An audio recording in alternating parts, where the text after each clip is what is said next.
this is about the most indebted period in the history of the world. I never thought I would see so much debt so quickly as we have seen in the last few months. So what we're really talking about is government debt, because no one expects governments to go bankrupt, although we all know that occasionally they do default.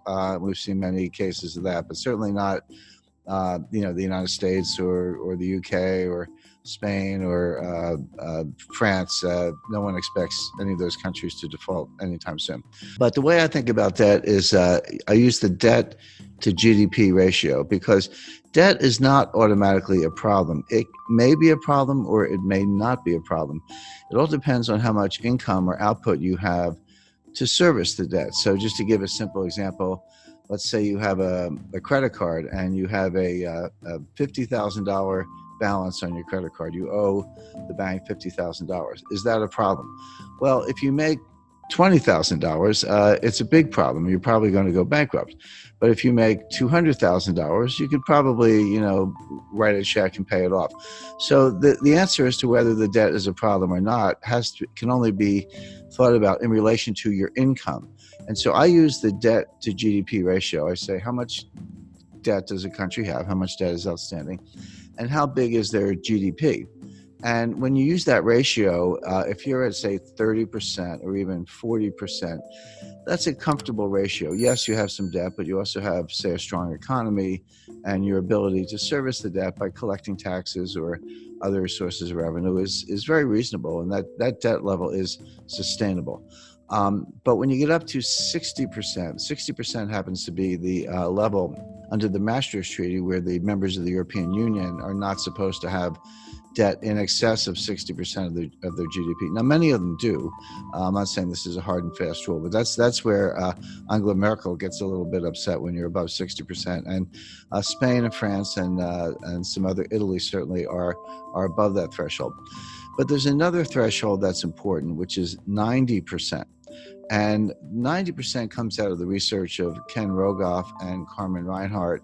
And what they've shown in developing markets, developed markets throughout the 20th century, recently, in the distant past, no matter where they look, once a country gets above 90% debt to GDP, a couple things happen. Number one, debt is no longer productive. The idea of borrowing is I'll borrow $1.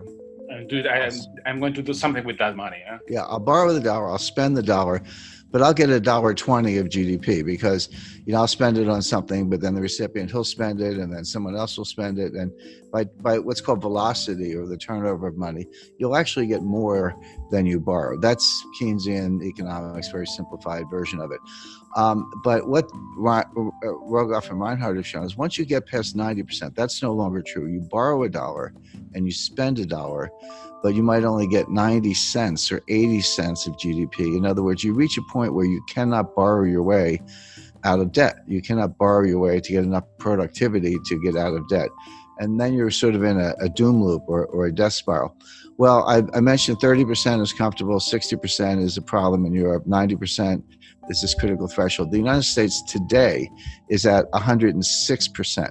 But we are very rapidly moving to 120%. When you take the additional $5 trillion of new deficit spending that the Congress has approved and put that on top, and bear in mind, the GDP has gone down, right? So your denominator is shrinking, your numerator is going up, which means the fraction is going up, and now the debt is well in excess of 100%. It's actually coming into 120%. So all of a sudden, the United States starts to look like Italy, or for that matter, Lebanon or Japan, which is the highest of all.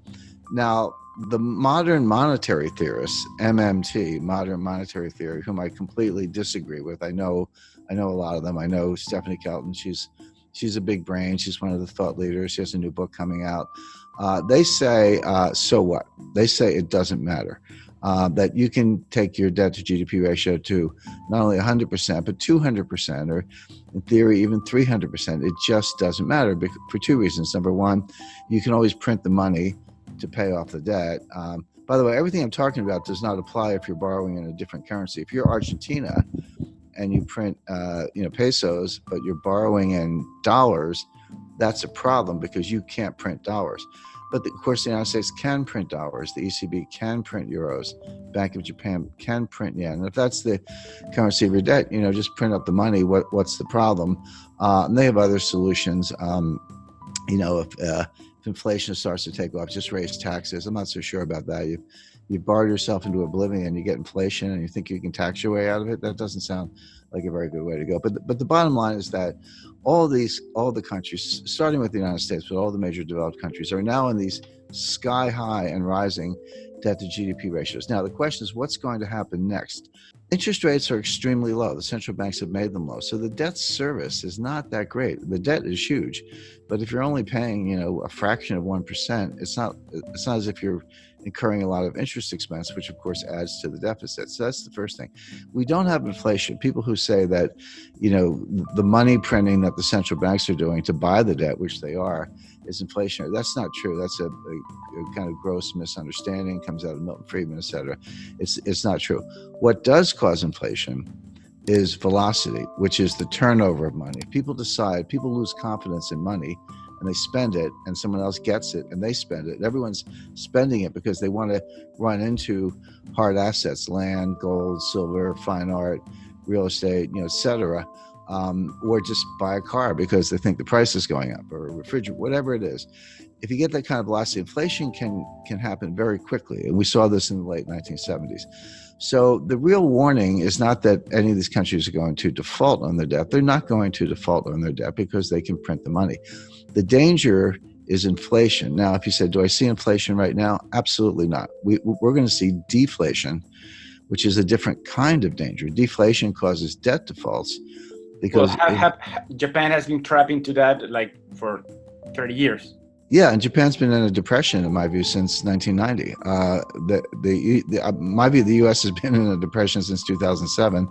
We're in our second lost decade. Japan's entering their fourth lost decade. But it's as if all the countries in the world are getting more and more like Japan. I had a meeting with Sakakibara-san. He was very famous in the 1980s. He was known as Mr. Yen. He was an assistant finance minister in Japan, but he was called Mr. Yen. But very smart guy, very nice guy. And I confronted him on this. I said, Sakakibara-san, your debt keeps going up and your debt to GDP ratio is sky high and your GDP is kind of flat. And he said, yes, but you're missing one thing. He said, our population is going down, which is true.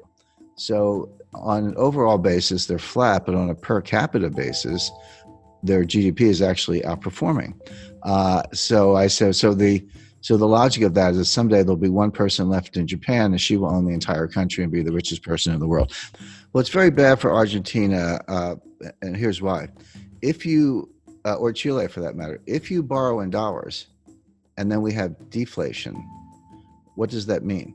It means the value of cash is going up, but it also means the value of the debt is going up. So even if you have very low interest rates, which we do, when you borrow in dollars and the dollar is worth more, that's what deflation is. Your dollar is worth more. That means your debt is also worth more, meaning you owe more debt in real terms. The nominal debt's the same. So if you borrow 100 million, you owe 100 million. That doesn't change. But if you have deflation, so that the 100 million is actually more valuable. See, this hasn't happened since the 1930s. People don't understand. No one alive has really lived through a strong deflationary period. A lot of us have experience with inflation. We had it in the United States in the late 70s, and you're right, Argentina has had it on multiple occasions, and we can name other countries. People have a sense of what to do in inflation, but no one alive has experienced serious deflation since the 1930s. And if you did, you're 95 years old today. So people don't really understand it. But one of the things it does, it makes the real value of debt go up. So in real terms, you owe more money. So if you were in trouble to begin with and you borrowed money to get out of trouble, but the value of the debt goes up, now you owe more money. Now where do you stand? It may not show up in interest payments, but every dollar becomes more and more difficult to get. The dollar's worth more. So what it means is that you see a strong dollar. Now, your local currency could be weaker against the dollar. That's true. That could help exports. It could help tourism. So, there's no tourism right now. There's Yeah, not going to be more tourism. well, you make a good point. There is no tourism today. I'm on a mountain, and you're in a home or studio or someplace. So right, there's no tourism going on today. But assuming it comes back next year, if you have a really strong dollar, in theory, an American could, or European for that matter, could look at Argentina. I've been to Argentina many times. It's one of the most beautiful countries in the world, and nice people, great restaurants. So, but it could look kind of like a bargain to somebody with a very strong currency. Sure. But that's not really Argentina's problem. Argentina needs more high-tech industry, more high-value-added industry. It needs to break out of what's called the middle income trap, where you get to a certain point, but you can't get past that point because you can't just do it with assembly style manufacturing jobs. You need high value added jobs. You need technology is what you need. And all the developed economies are facing the same issue. That applies to all of Latin America, Chile, Mexico, Colombia. Correct, but it applies to most of Asia as well. This is China's problem. China's not going to continue the kind of growth we've seen over the last 20 years because they've used up that. When I studied development economics in the 1970s in graduate school, and we used to think that the hard part of development economics was getting from low income to middle income. And then we say if you get to middle income, it's a straight path to high income. Turns out that's not true. Getting from low income to middle income is actually pretty straightforward. You have to get rid of corruption and you need to ease up on regulation. But you can, if you have foreign direct investment and people come from the country to the cities and you do, kind of simple manufacturing, et cetera, you can get a really good export machine going and earn hard currency reserves. So that part's easy. The hard part is getting from middle income to high income, because it turns out you can't just do more of the same. You actually need more high value added. You need technology today, and that's what I would advise every country to be working on, including Argentina, where the Argentina has a very very highly educated workforce. I mean, Argentina would be a good case to why don't we make iPhones in Argentina instead of China, and we're going to bust up. The United States is going to bust up the supply chain to China. We're going to shut over time. Won't happen overnight, but we're going to pull those factories out or shut them down and move them elsewhere. So the question is, if I were advising any developing economy, I would say, how can I become a supplier to the United States? If they're going to get rid of China, which we are for a lot of reasons, I'd want to be in the list. And we're actually looking at Jordan as a country that could make cell phones. India is a big case because they have cheap labor. Argentina, I think, is a better candidate because they have a more highly educated workforce.